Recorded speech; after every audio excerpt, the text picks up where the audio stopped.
welcome to all of our viewers. We are here with Table Topics today, talking about what's hot in current affairs right now.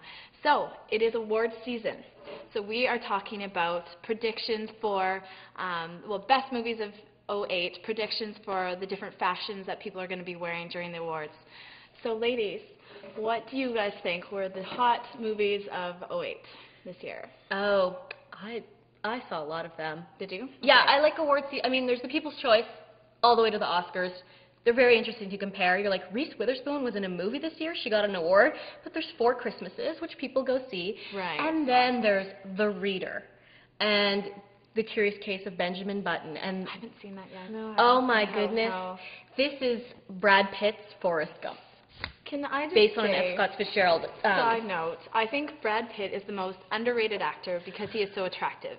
Because he's so attractive, people just categorize him as this mainstream blockbuster type actor.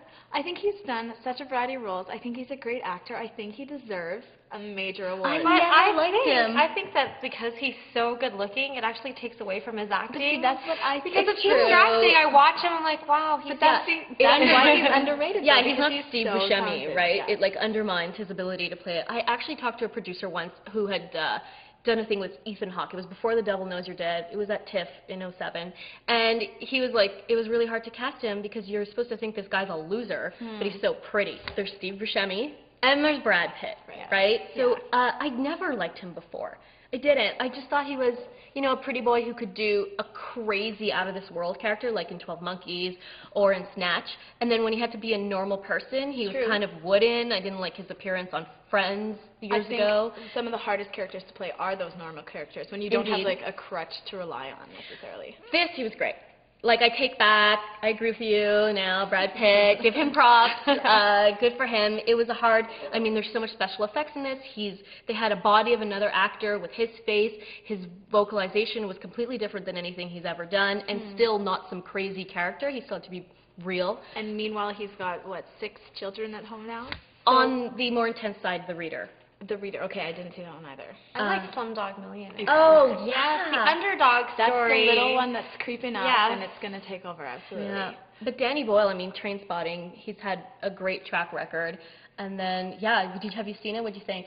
Well, I just love underdog stories, and I just don't like Hollywood glamour. I mean, I know Dark Knight, everyone, you know, is praising, and especially because Heath Ledger is gone, we have to give him accolades while we still can. I think what his role really evoked was that creepiness, but the awareness that he was so involved in it that it was like normal for him. Like he's that tragic hero because he doesn't even know that he's tragic. And so in a way maybe he relied so heavily on drugs because he needed to get to that dark space.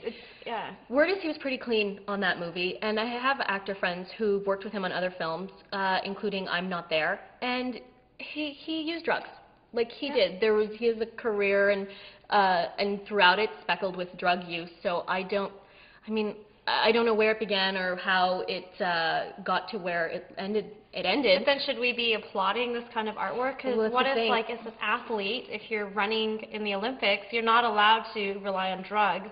So should actors who rely on chemicals to get them in that space, should they be applauded by society? If he can do what he did on drugs, then good for him. I don't even think I could get out of bed on drugs. Because what does it say to aspiring actors or like teenagers who are interested in getting into the industry?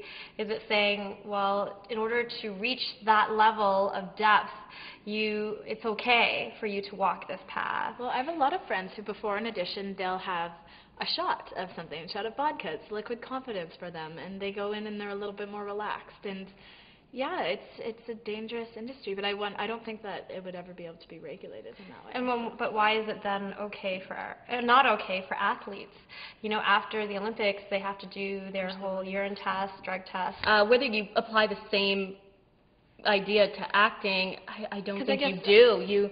It's entertainment. You just want to like a painter, I mean, whatever they're doing when they're painting, we don't know. They might be in stable mind or not. They're not competing, they're entertaining, but when you give them an award, they are competing. And then on the other hand, it's also the moral responsibility, because when you're an actor or an athlete, you impact people. People look up to you. So how you behave, how you achieve your success will influence how other people try to achieve their success. But that's being an actor and being a celebrity. Right. So if you're a garbage man and you go to work drunk, but you do your job well, and maybe the alcoholism will be the end of you. Right. And I think the most fun for me is watching the red carpet. Oh, yes, yes. The pre-show is actually the show for a lot of us. Yes. And they spend months and years sometimes planning, you know, with stylists. What am I going to set? I'm going to set a trend this year or something. Award fashion, a huge industry. So what are things that we can expect this year? The Oscars have become, and the award shows in general, a bit of a blur in terms of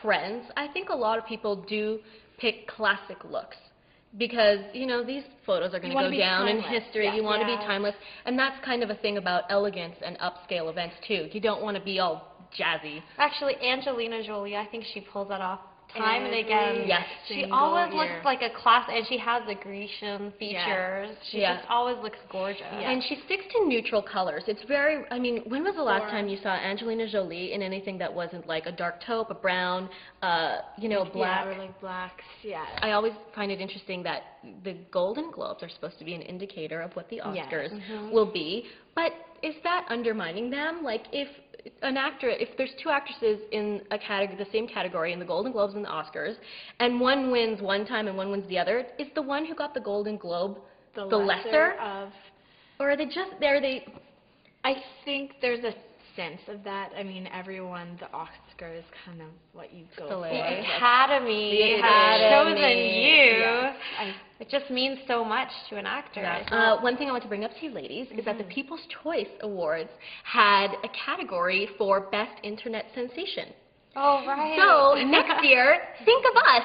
Yes, we're sensational. Nominate us. Exactly. Well, it's an exciting season right now with all the awards happening, and I'll be curious to see who will be the trendsetters and who will be the worst dressed this year. It's always exciting. So again, leave us your comments. We always like to hear from you, and tune in again.